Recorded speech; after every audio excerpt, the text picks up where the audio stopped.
Okay, so pushing along with this one very, very nicely. As you can see probably under here, we've got those panel lines all sort of re-scribed in, taken care of, put the bolt back in there. One thing to notice is I did do the usual sort of overcoat down on here. So we just come in with a little bit of Tamiya Extra Thin just to get rid of the burring, the sort of scratchiness of those edges of the panel lines. Unfortunately, what it caused was the center seam to resync. So when you were looking at the light, you could see it. So we've had to re-go in there, redo and sort out again. It's one of those things that it's a really important aircraft area on the aircraft, because if you look at it, it catches the light, so it's going to show those imperfections up a little bit more than it would be even on a flat area on the top or anything else like that. So making sure that's all good, but really happy how those are all in there. Underneath here again, we just cleaned up all of that rescribing, we're all been good to go.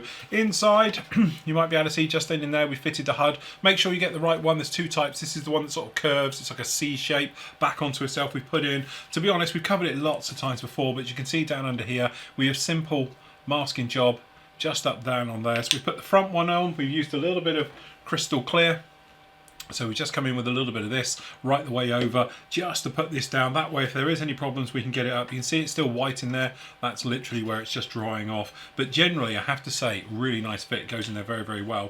And then this I'm hoping will self-hold. So what you do, you sort of pop it in there into the holes, the little slots, okay, and then you can sort of rotate it and then they just sit in, and if you just give it a little bit of a nudge in those areas, that locks in there and then completes our very nice looking Rafale, all done like that. Now wheel wells, things like that, we can tape and paint those separately afterwards, so it's going to be easier to do it in situ just like this. So if you're thinking about it now with weapons fits, this is the time to get going with those, sort those out, centerline tanks, fuel tanks, things like that, all the bits and pieces perhaps you're going to put on this, because you can prime them all at the same time. So we've got those on the go just off camera shot as well, so we're going to get those all over it in the bay. We can get some primer loaded up into this one and put it down and see exactly what we've done. So what we're going to be checking is making sure this seam under here is as good as it appears right now, okay, and if it is, then we'll be good to go. All right, if it's not, we can go back to a little bit more tidy up work, as is the same with all this stuff around the front. So it'll be our standard sort of way.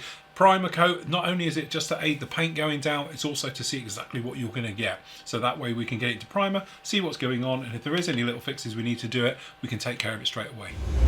Okay, so just down in here we've literally just popped around and we've done it. So we just put a little bit of black right the way over this. Usual way of doing it, we've just used a little bit of rubber black, okay?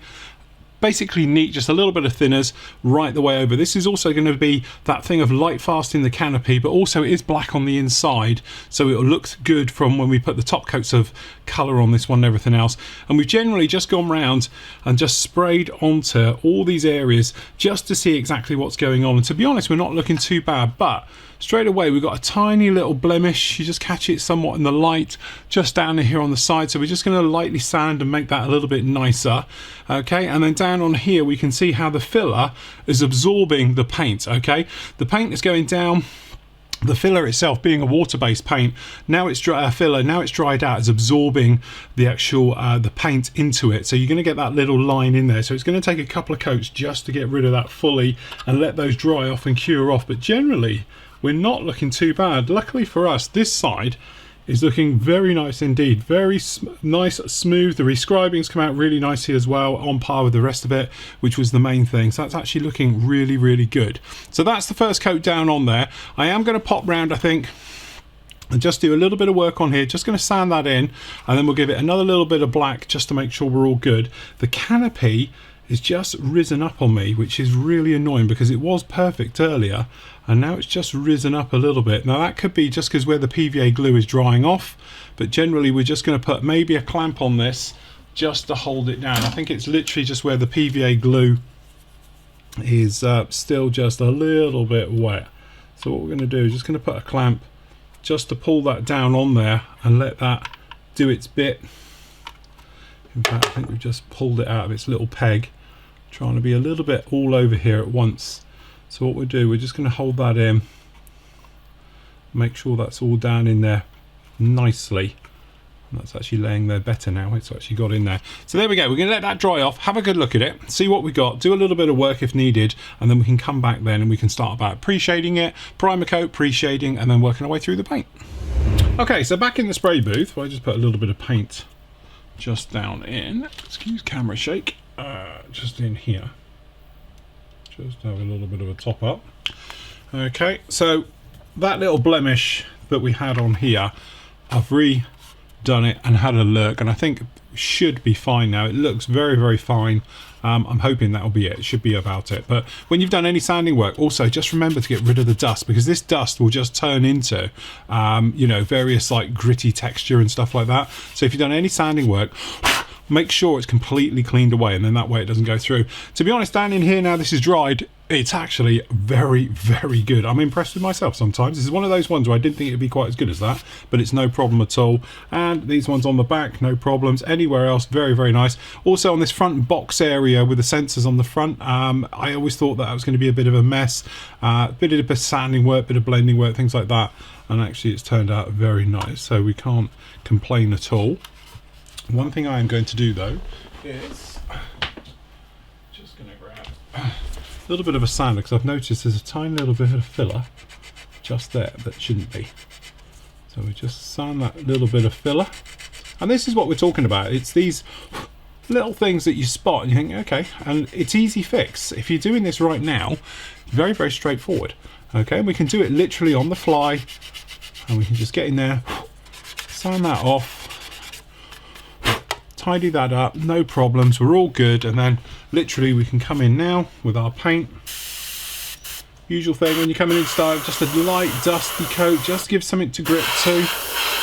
Okay, once you've got a little bit down, we come in there a little bit more, do a bit of a backfill, pick a nice wet coat. Okay. Oops, being careful of that. Okay, just do that nose. Pop that canopy back in before it comes adrift, just to protect everything up. And actually very happy with how that is all looking. No problems with that at all. So what we're going to do now, let that dry off, okay, and then we're going to come in, we're going to give it a primer coat absolutely everywhere. Check all the other little areas, because sometimes you pick up a little imperfection, glue marks, things like that. Make sure we're happy. If we're all happy with that, then we can get a little bit of pre-shading onto this guy, and we can get the first coats of paint on. Okay, so we are really happy of how that all is now. It's all down, it's in. I've got no problems with that at all. It's looking absolutely fantastic. So what we're going to do is prime up the beast. Okay, so what we're going to do, you know me, I like to try something or show you something different pretty much every time. So let me just grab a little bit of this. So what we've got down in here, I'm just going to grab some of these just so I can shut the top, and then I'll show you what we've got. What we've actually got down here is Mr. Surfacer 1200. Okay, so I've just put some in there. This way, well, you'll understand in a second when I show you, because I need to put the lid on to be able to show you. Okay, so that goes on there. This goes on here. Now, we haven't done this, so I haven't showed you doing it this way for priming in years. Technically, it's quite an old school way. This is obviously a surface primer. It comes as a 500, a 1000, or a 1200. Obviously, the higher the number, just like sandpapers, is the actual higher the finish inside. So it's a lot finer one. The 1200, you can actually airbrush it once it's thin. So we got a little bit down in here, self-leveling thinners to around about a third self-leveling thinners down in here. Now we've probably got a little bit too much here, but it should be okay. So we're just going to give that a whiz around. Good old mix up. Okay, just down like that, and then clean that off. Okay, we'll just move those out of the way and we'll get a fresh one. Now, the thing about using this particular technique is that this is great for hiding any imperfections you might have in your paintwork and things, because this one will cover up minor mistakes, because technically it's a filler. It's a filler first, then a primer, if you know what I mean. So the whole point is you could actually paint this neat into panel lines and lose all your panel lines and everything else like that. That's how good this stuff is. But if you get your ratio correct, you can actually airbrush this like a grey primer, like a microfiller primer. It's quite an old school way of doing it, but it works extremely well. Normally you would do this if you had very much a bad surface. It will smooth things out quite nicely. Now there's lots of newfangled primers on the market and all the rest of it that roughly do what this does, but this is the old school way of doing it. Okay, so what we're going to do, hit the extractor, because it can be a bit smoky. we're going to check our flow. Okay, so you're listening to your airbrush, making sure it's all okay, then you can spray it down, and as you can see you get a very nice coat go down on here. Now this is lacquer based, so you've got all the perks of being lacquer based, as in it'll eat and give you a nice solid type finish. But also this one you can go a little bit heavier, which we'll do just here, and it will help to get rid of any imperfections you might have. Okay. Now the downside to this stuff is, if you don't have it thinned enough, you will literally make cobwebs. Because what happens is, this particular material, it basically doesn't atomize and it comes out more like glue. Alright, so if you put like a 500 in, that's what happened. But you might notice it's nice and shiny. Okay, it's great for doing this type of work. And actually, to be honest, I haven't done it for a while. It's a really nice filler. When you're going over filler with it, it will get rid of all those little imperfections that you might get. Come up around here.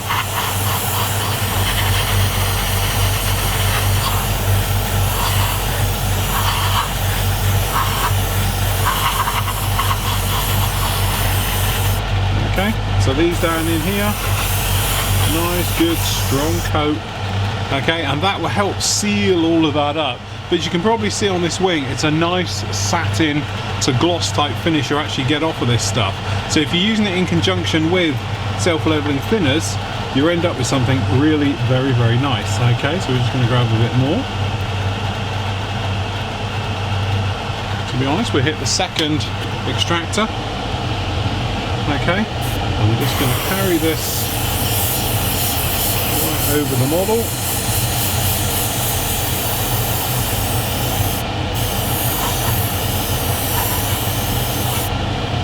So this will get rid of all the small little imperfections that you might have.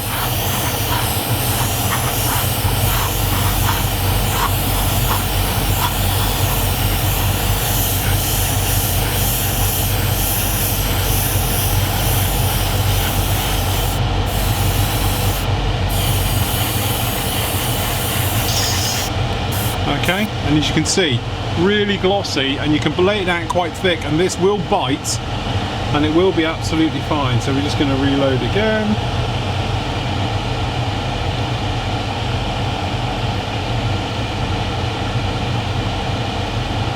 And again, the other nice thing with this is you can literally just go in and sand over this, rescribe over it, and you'll have no real problems whatsoever.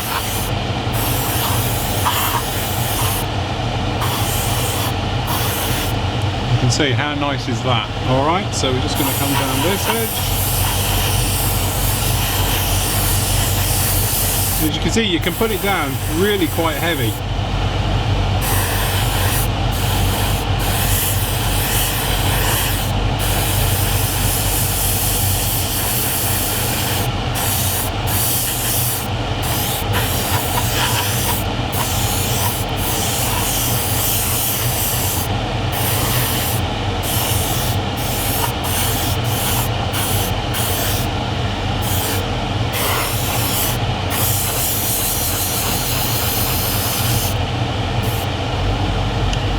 Go.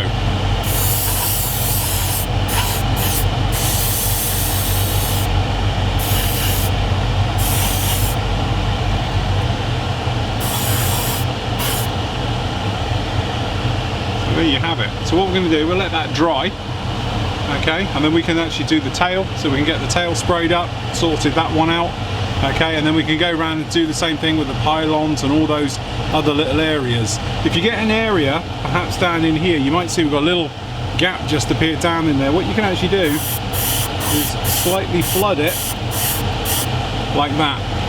That will self-level off. Okay, so you've taken care of that little gap. This is the thing with this stuff. It has got a very nice gap capability. So we're just going to put a little bit more down in here, and we'll show how that in a moment will fill up and it will dry back. Now don't get me wrong, it's still going to get a little bit of shrinkage in there, and it might shrink a little bit, but you can easily go in. But all that riveting detail we lost should, or hopefully will, pop back in a minute. Okay, so Rafale looking very nice. Primer coat is on, nice and smooth. We've got no problems with the joins and the seams and everything else like that. We're very, very happy of how it's looking. So to be honest, it's really boring this. It is going to be a coat of FS 36231, which is technically dark gold grey, but it's one of those things. You look on the line, you have a look. I've had a look around and nobody looks like they've painted this thing the same colour twice. It's a French colour, it's very difficult to work with, and I'm just not sure what is the right colour. But in true Flory Models fashion, we're going to wing it, because we're going to put this down as the base coat, then we're going to modulate everything on this one. So we're going to come in here with a little bit of post shading, a little bit of sort of weathering. We're going to use oils, streaking techniques, and really just break this thing up and make it a little bit more worn down anyway, because it is a naval fighter. So we're thinking corrosion control, panel lines, masking, replacement panels, so forth and so on. So by the time we've done everything to this thing, it won't matter what colour grey was the base colour anyway, as long as you're in the ballpark. Now, actually, Revell do call out for this particular colour, but again, I'm just not too sure if it is or not. But again, it'll be a good start. So we've gone around everywhere. We're happy how it's looking. We have masked up the nose, and to be honest, we're using the primer colour because I don't think it's a million miles away of what we want anyway. Okay, but again, we can change it and everything on the fly as we make our way through. So, usual thing. Cleaned out the airbrush. This has had a really good mix. It's been standing around for a while. So then what we can do, we can take some of this, pop a load of it into here. And we're going to need quite a bit purely because we've got a lot of spray work to do on here. So we just pop the cap back on. We're going to pop the lid back on here. Okay. And then we'll start technically on the tail. Now, the reason we're starting on the tail is because we haven't primed the tail. So this way it will act as a primer as we make our way through. All right, so we're going to do a little bit without the extractor, then we'll put it on. So again, nice little dusty light coat, just giving the paint something to grip to. Okay. Once it's on there, then you can come in with a slightly heavier coat. It's quite a high air pressure at the moment, purely because we're just laying down paint. That's all we're trying to do here.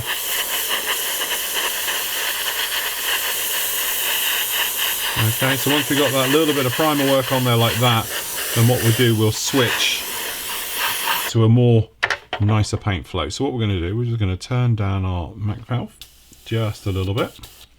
Okay, so we've got enough to spray. It's starting to crackle a little bit, need a little bit more air. Okay, and then what we're going to do is working technically panel by panel around the entire model to put this on. Now this is going to give us a very nice smooth, or I'm hoping, finish, because we've got a very nice primer coat and the paint coat, and it's going to be one of those things. We are working it in panel by panel just so it gives us a nicer finish, and also it gives us more of a blotchy finish, and that's what we're technically after. We said before, we're going for this corrosion control, mottled, worn down paint effect. So we're starting that right now at the early stages, so it all sort of blends together. Okay, and this is that grey colour coming through. All right, we're looking nice. So we can go back up here on the tail. A little bit more paint now.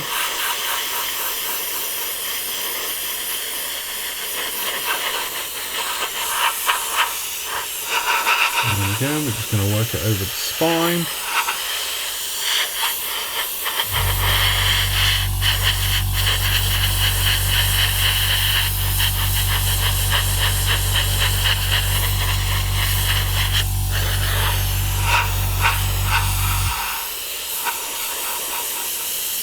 Okay, so what we're going to do now, we're going to hit the extractor, carry on, and we're just going to put this coat absolutely everywhere on the model.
Okay, and there we have one finished. Very shiny, very nice, good old MRPs. Rafale. And actually, now I've taken the nose cover off, I don't think it looks that bad a colour. A little bit, you know, a bit of a interpretation about how it's going to look. But actually, I think we've got away with it, just about in there. This intake, not that happy with it, but I'm sure we can mask that with some clever weathering. But yeah, generally, I think we're all okay. Happy with how that is. So what we're going to do is let that completely go off. Being MRPs, it's dry already. Very nice, very smooth. Got a hair in there, that's never a good sign. But anyway, that's the great thing with MRPs. It's handleable pretty much straight out of the bay, so that's good to go. So we can put that out to one side. At the same time, on the sprues, we've actually sprayed the pylons, things like that, because obviously they're good to go.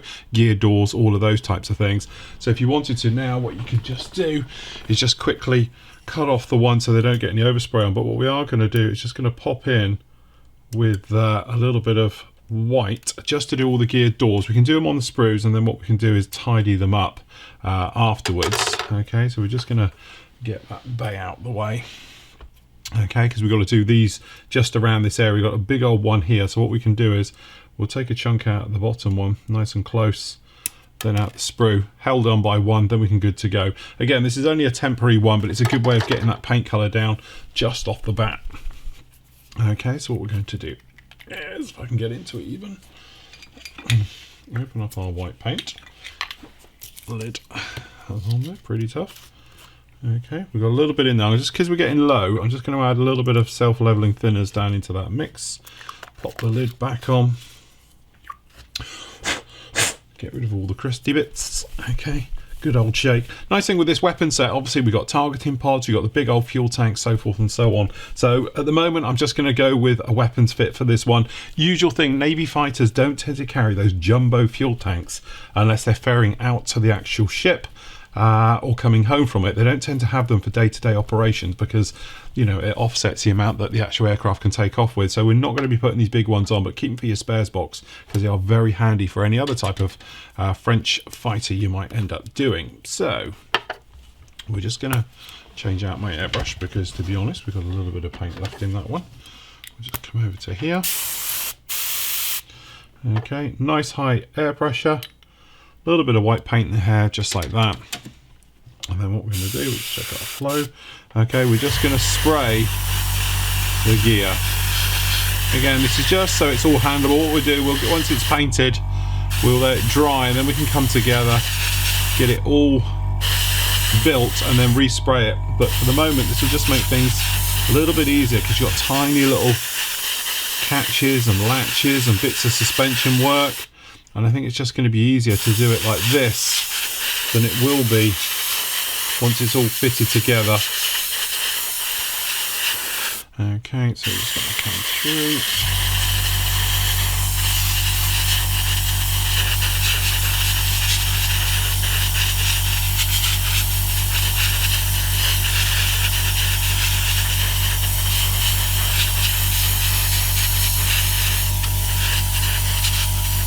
All the different angles.